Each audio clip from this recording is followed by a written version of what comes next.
Welcome to Triple F Podcast, the voice of the youth. Today we have Danielle Boney Harris with me today. So Danielle, she's actually my cousin too. So I'm interviewing my family members, young people. She's 22 years old. She's a young mom. And, like any other young 22-year-old, they go through things, but she has a good head on her shoulders. Why don't you tell them a little bit about you? Well, I'm 22. I have a 1-year-old baby. I live in Brooklyn, New York. And I wish I did my face before I came on this podcast. I was just sitting here looking at myself thinking, I wish my face was done. But you're beautiful anyhow. I know. Anyhow. It runs in the family, right?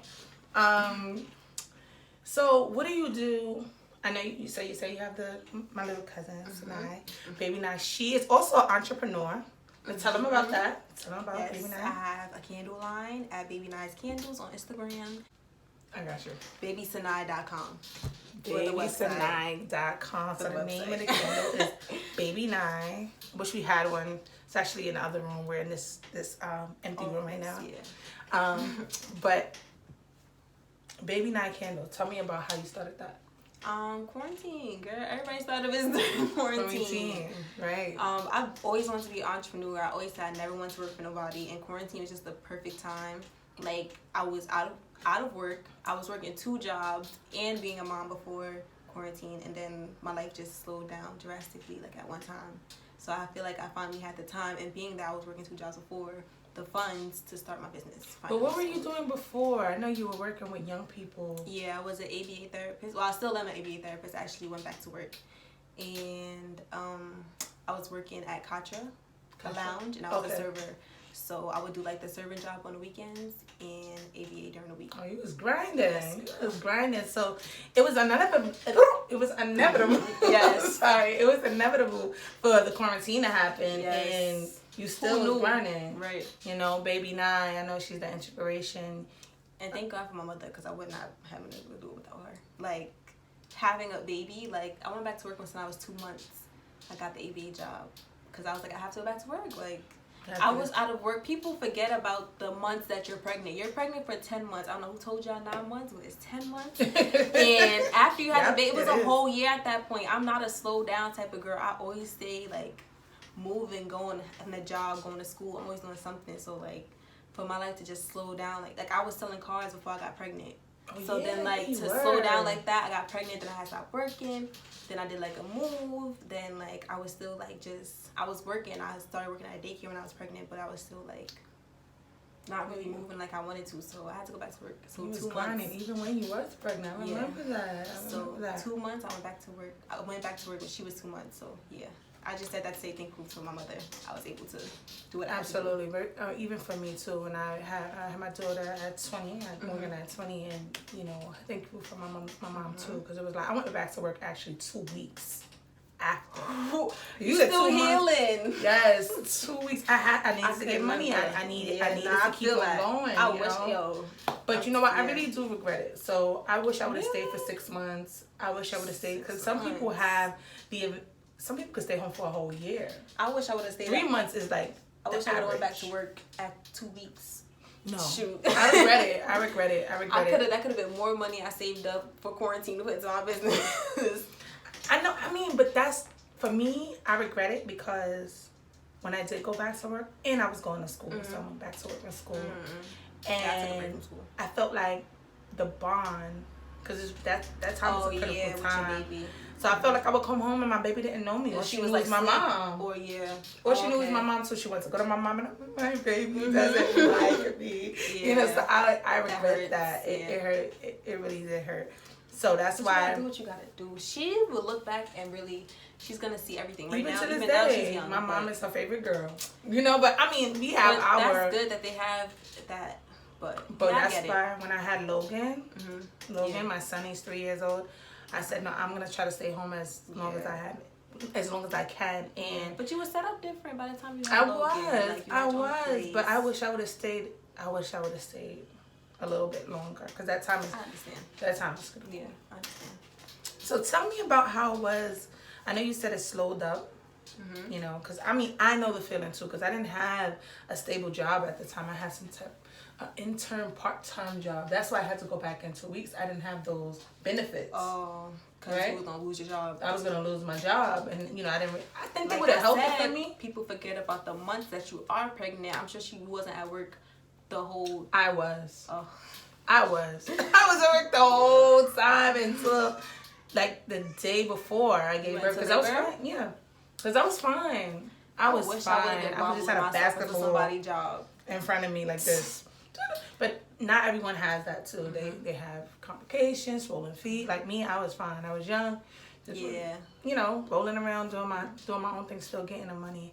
Tell me about how it was for you when you first became a mom until now, because I know the other day someone actually heard them. We were at a family gathering, and I heard them say to you like, "How's motherhood?" You like, "It's better now." Yeah, life is much different now. Like So, she's one, she's walking, she's talking, she's moving around her own. I'm really about to put her on the potty. Like, nope, play no games, yeah, no games. Nope, I don't play with her. Or she's like, I just showed you a video of her singing her ABCs. Mm-hmm. Like, she's like more fun, like easier to deal with. Like I said, I was working 2 jobs, and if I wasn't at work, I was with my baby. Like, it was just like a lot though, because she's a baby still. So like now it's like I come home and like it's fun to be with her. Like, you feel me? I'm not just, oh my God, what do you want? What do you need? She's like, and then it was like that freedom part for you, I know too, because you would pick up and just go. Because for me, I like to go out. Yeah. And when I had Morgan, I couldn't really do that. I know I had the support, but it was just like, who gonna watch my baby? Let me. Or like even like picking up and going, like if you take Morgan, like, or take, if I take just her a now, ride. I throw her right in the car seat, or like walk into the car, she get in her car seat. Like, you feel me? Before you have It's the a car big- seat. God, I remember I used to have to carry that car seat up your stairs. Too much now. This walk, her feet could barely like get up the stairs, but she learning it. I carry her most of the way. So as a young mom today, like, what are some of the things through that time, through the beginning and now, everything is, you know, setting out to what it's supposed to be, and everything's getting easier. In between that time, like, what are some of the things that you did to cope? And what would you say to other young moms that, you know, will be in your position? Do what you gotta do for yourself. Do what you gotta do for your baby. Like, at the end of the day, like, you come, when your child is a baby, you come first. Like, don't forget about yourself now that you have a baby, because what's best for you is what's best for him or her. Like, if you're not okay, or if you're not well, then that baby's not well. Like, they depend on you for everything. So make sure you're good. And after having a baby, I'm telling you, it's a lot changes. So make sure you're good, and make sure you're well and healthy. Like, I was talking to my friend DJ. She just had a baby, and I was telling her, like, I was telling her, like, you still need to be taking your vitamins. You still need to be doing whatever type of workout, what type of fruits you was eating when you was pregnant, taking care of your body, drinking all that water. You need to do it after you have the baby too, because you breastfeed at her, take all that nutrients from your body, and you're not eating, you're not taking vitamins, girl. Like, that's your discipline. I want to give that to you too, because she drinks her cranberry juice, she drinks her water. Like, water, you gotta really take care of your body. I'm telling you, yourself. Not even just your body, take care of yourself. Yes. Take care of yourself. And that's for everybody, not even just young moms, just old women. You know, don't ever forget about, after you have that child, don't ever forget about yourself, because a lot of people lose themselves. And it comes with a lot. You know, it's not just, okay, oh yeah, she had a baby, she lost herself, oh, she's so stressed out. But you need to think about that. Not even just young moms.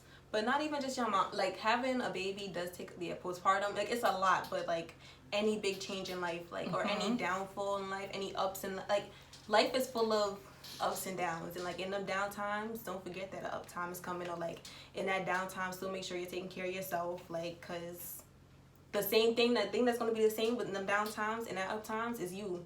You're going to have that same mind, that same heart, that same, like, you're going to be the same no matter how much you think you change. So take care of yourself. I like what you said too. It's very important to keep yourself up, because if you're not good, then that kid is not good, right? And I even want to share this with you too. Like, even, I know when having Morgan, oh, the chair, the chair. Well, this is quarantine. We gotta make it work. We got the chair squeaking. I don't know if y'all hear it, but Even having my kids at the time, and I know I had to have time for myself. You know, that time for yourself is very, very important. You know, I know we talk sometimes and let you know that. And you know that. You know, sometimes I just take you like, come on, let you have your time, you know. What you doing tonight? You know, just to have your time and have that, you know, whether it's, you know, you go take a walk or a stroll, whether you're working out, whether you're reading a book, or whether you're going out with your friends and having, you know. Yep. And then you got to have that one thing that makes you happy. That one thing. Whatever it is, even if it's laying on the floor, doing nothing for an hour, like peace that and one quiet. thing makes you happy. For me, it's sitting in my car. I love driving. I love sitting in my car. So sitting in my car, listening to music, that's my me time all the time. So I remember for me and my friend, when I was younger, going through something, and she told me, listen, just go in your room, cut off the lights, silence, and just sit there and just think, you know, and you even told me about that recently, meditate. And it's I'm so like, easy to get swallowed up in this world. That's why I said always take care of you, because outside of this crazy world, you're always gonna have you at the end of the day. Like, no matter what's going on out there, whatever's going on in here is what you have to deal with 24/7. So let's talk about that. Let's talk about the meditating, because I told you that I never meditated before. I haven't, like, to the extent that you do. You got the crystals, you know, you take your time and you like, you know. And no, not really, but that's what you do. Like, you got it packed down. And I remember my friend telling me, like, just go in your room, cut off the lights, and just sit there and just take your thoughts into yourself. That's a form of meditation. Just recently, through the quarantine, I did a virtual meditation, and I told you I cried, and you were like, virtually? How she touch you like that? And it really did. it was you, it wasn't her. Well, but I was happy. Like, I cried. I'm like, why am I crying? But I'm happy. Just lost my job, but I still was happy. It was like a relief. So you tell me, it's like, I mean, even if you take a deep breath when you upset, they say count back from 10, whatever, that's meditating. Like, taking time with yourself, shutting out the world, like trying not to think about nothing, like just shutting out the world. Because that's like, if you upset and you taking a deep breath, that's shutting out whatever is bothering you at that time. Because like I said, taking care of yourself, like, this is upsetting me, this is not, you know, resonated with me well, so I need to get back right with myself, and then maybe I can address that situation. But until I feel like I'm good and I feel like I can come back, you know, then that's meditation right there. But you know, like, it's also easier said than done too, right? Like, okay, this is not working for me. Which is why you have to meditate on your own time, so that you can be able to move like that throughout the world. Like, you have to take that time with yourself.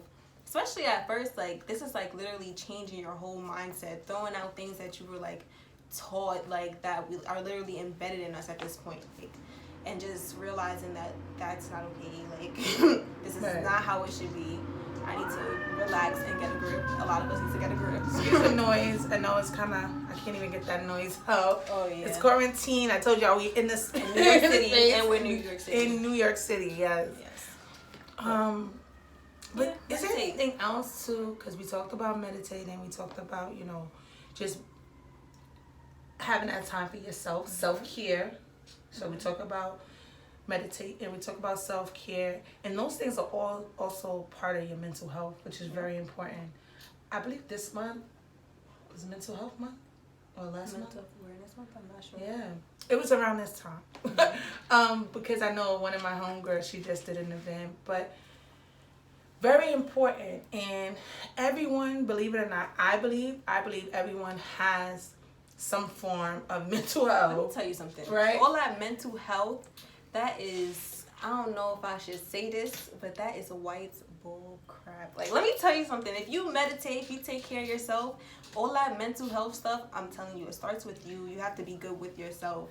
They're going to prescribe you medicine and stuff that you can just really get right with yourself. No, let me tell you about that part. Let me tell you about that part. So, I agree to disagree.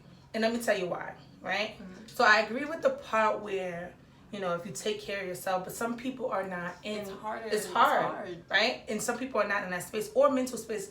You know, trauma, things happen, and that takes a toll on your mental health sometimes. So sometimes you have no control of it. Think about it. No, Think you about. do have control of it. Only person in control is you. No, but You think need about it. discipline, not medicine. All right. But look, all right, no, this is where I agree with you with the medicine, right? So I feel like, okay, let's talk about, we talked about having babies and we talked postpartum.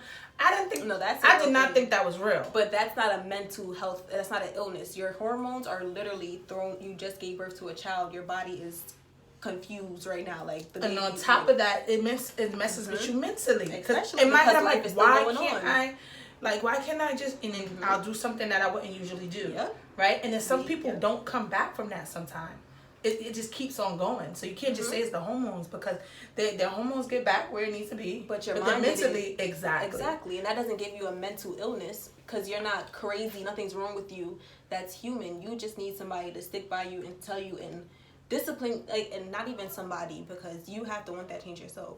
The only person that's going to change anything is you. So if you don't want that change, you're not going to get that change. You're going to stay in that mindset. You also got to think about, there's people that are born with being disabled mentally, right? That's different too. Right? But it's mental health. And then it's also with some people, and that's why I started off saying I feel like everyone have some form of mental health with them. For example, let's talk about this. Let's talk about through the quarantine. You know how much people were worried? And I was worried about Morgan. I spoke to my friend who specializes in mental health. Everyone, kids, adults, like, that messed with our mental health. We had no idea what was going on. But that doesn't diagnose you with a mental health. You did. I'm not saying that it diagnose you with that's mental what I'm health saying. issues, Like, but that's why ready I said, to die. You know how many people were probably diagnosed with like some type of depression, anxiety, or something during this quarantine when they did this to us? But that's a whole nother conversation. Anyway, they were diagnosed this during this quarantine, given some type of medication, when in reality, all they had anxiety. Taking that breath that I was just talking about, calm down yourself before you go back. You're just gonna keep making it worse for yourself. That doesn't give you a mental. That doesn't give you a disorder. I think what you're saying is that you're thinking about that medicine part where, like, I'm not saying mental health isn't a real thing, because of course, like I just said, you have to make sure you're healthy. That goes for your mental too. But as far as like diagnosing somebody with a disease or like diagnosing somebody, period, like I don't like what's put on mental health, you feel me? Because mental health is definitely important. Mental health month is definitely an important month for people who are in those spaces, like you said. And it's hard to put yourself out of a space like that, but I don't agree with the medicine part. And that's what, like, diagnosing the body and all that. And that's what, because we could do it holistically, and that's what the holistic approach. I see what you're saying, right? Because those medicines have side effects, right? And then you're super crazy. No, so I get it, and this is why I get it, and this is what I wanted to talk about. That's why I said I agree with you, but then I disagree, because when I work with young people at this organization, I work with young people that came from family court. So they were like 15 and under. And I used to go to their schools. I used to go to their home, visit, make sure they're going to school, make sure they're doing everything they're supposed to be doing, right? A lot of time they were a part of the District 75. District 75 is young people who they consider to have mental health issues, and they have IEPs, right? Half of the time, nothing is wrong with these kids. And they give them this medicine, and the kid is telling me, like, you know, I don't like the way it makes me feel. Or, you know, and they're taking this medicine. Like this be irritating. I hate talking and I really this. I disagree. This is why I don't get into politics. I don't get into none of that, because and it really puts a toll on their mental health. We could cut it off on that, but that's why I disagree to agree on that. But you know, we on the same page. But like I was saying, as far as like you felt like I was saying, like mental health is like doesn't exist, but it does exist. It's very real, but it's not what the way they go about it. And it's you have a cut and you need Neosporin. It's not like it's a different type of healing that some people don't get, which is why they put that on it, but they just don't get it. You know, it's not they're not hip to it, but it's okay. That's right. That's right. See, this is why we have these conversations, because we don't. We have you know, people that have different opinions. Could have easily turned to an argument. Like, no, mental health do better. No, this is why you have to have conversations with people. Right. This is why you need to take that breath and then talk to somebody so that y'all can have conversation. And I think that's why, like, people might hear me, and then they might hear you, and then the fact that we came to that, you know, to conclusion where, you know, it's not. I'm with you on that. You know, it's not a, like you said, and that was a perfect example. You have a cut. Let me give you some needles. Yeah. And this is going to make you all better. Here, pain. Let me give you a painkiller. You have a stomach ache. Let me give you Pepto-Bismol. But then you have that side effect on there. And then now you're super, something super wrong with you. Right. You know, but, you know, and I like the whole holistic approach. And it's also about having family and people to support you. And people that's in that field, that's really about that life, that really care for their patients and in real life. Yeah. You know, it's not for a paycheck. Yeah. But I'm sorry. That's another story. Yeah. So about it all day. Yeah, we could talk about that. But what else we could talk about too?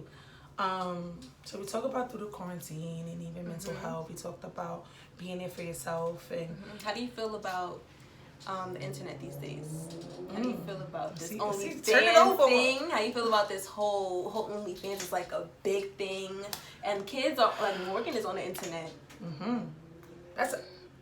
I didn't see that one coming. Kids are on the internet. Kids are on the internet. It's like I ain't mad at you, but it's just like I'm just like It's true. Yeah, that's why I'm asking how you feel about it. It's true. You know how I feel about it is, I think as a parent, all I can do is teach my daughter right from wrong and tell her how it's supposed to be and give her the reason why. But don't just you tell can't her say that wait. How it's supposed to be. Well, oh yeah, you're right. Let me say that. Or, you know, I can only steer her in the right directions and make her decision on her own, right? And that's why it takes a village. You know, I have you. I have my sister. I have my mom. You know, she has her dad there, you know.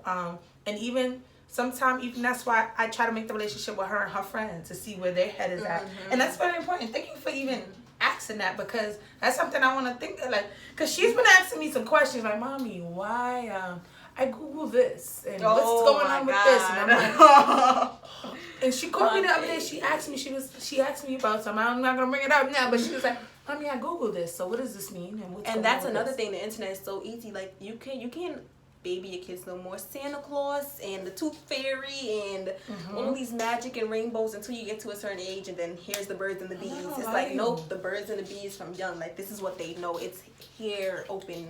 I'm not gonna lie to you, Danny. It is hard. That's why I'm glad my daughter is 1. And I was waiting when Morgan was that age. I'm like, oh, I can wait. But now I'm here, first year of high school, and she is giving it to me. But she's smart, you know. She is. She has a good head on her shoulders. She does. And, you know, I can't be with her 24/7. And I think that's why it's important as a parent, you know, from young to just give them all that you got. Instill that in them. Install that in them, so when they do get there to that point and you're not there, you can trust that they can make that right decision, because it starts from home. That's a fact. Right? So no matter what's going on with the internet, we got a war fighting against us, you know, and that's something that we gotta monitor that, but we don't want to shelter her and say, this doesn't exist, don't look at that. No, because that's how it was for me. And then it's, you know what? You can't, though. I'm gonna go find out. That's because it's in front of them like that. That's what I'm saying. You can't do that anymore, because then your kid is like, you're lying to me, because you can't lie. Like, you can't, and it's not even like lying. You know, when a kid, like, your parent be like, it's for your own good. Like, no, like, your kid knows you're lying to them these days. Drives me crazy too. And that just makes the relationship worse. I seen this on the internet the other day. The girl said, and I found myself saying it. It was like, Morgan was like, well, Mommy, why I can't do this? You know, and I'm like, because I said so. And for her, she's like, really doesn't understand why. She doesn't understand why. But I'm like, because I said so. I don't need to explain myself to you. But they really don't understand. So now I found myself I'm like, so how are you supposed to teach me, or how am I supposed to understand if you just... Back in the days, that's how it was. That's what it was. Right? And now it's like, okay, let me just Google this, do what I want to do. Like, oh yeah, I'm taking your phone. That's how my mother was. Like, oh yeah, nope. It's like, but that doesn't. I need lip gloss. She want lip gloss in the middle of the. I need it. My lips is dry. See, this is why you don't do business with the family. The family, they just run all over you. Much better. Oh my god. I need the lip gloss. I look refreshed. Like, oh man, nothing was wrong with her before. She just wanted to watch. They're gonna comment like the difference. Oh yeah. She's so conceited. You got her reason. Anyway. So yeah, we covered a lot. Is there anything else? So thank you for bringing that up because that's a real thing. Mm-hmm. You know, the internet is taking over, and it took over already. It took over. That was the plan, and it worked. And then it took over. Here we are, 2020 now. The internet was getting too real, so now we have Corona. So. Mm-hmm. No, but then it got even worse because all you can do is get on the internet. But what I'm saying, as far as like the internet taking over, never mind. It's a whole other conversation. No, go ahead, say it. No, because it's into. It's a different level. Yeah, it's just like okay.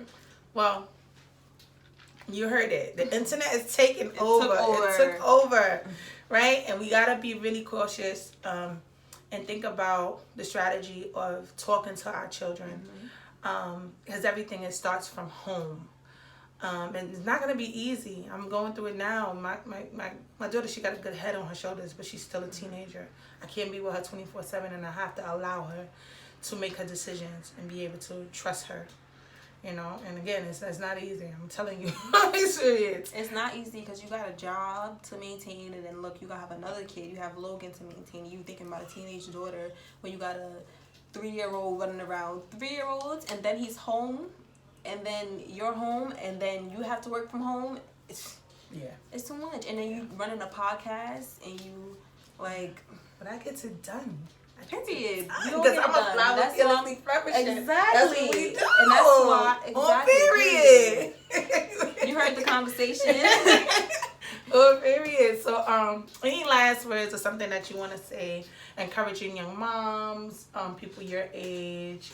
People are younger, older, you know, especially what's going on right now. Anything that you think that they need to hear from your voice. I feel like I said a lot this podcast. If you was listening, you was listening. If you wasn't, you could have been listening but not listening. But listen closely.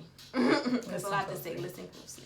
All right, you did say a lot. And thank you so much for being on our podcast. So before we wrap it up, we're going to say this. Let me see. Oh, no, you don't see your face. I liked it, though. When we gonna close out, we gonna repeat after me. You ready? I'm ready. I am a flower. Fearlessly flourishing. I said fearlessly. It always happens like that. Let's do it again. Flower fearlessly flourishing. On period. Bye everyone. Later. I wish my nails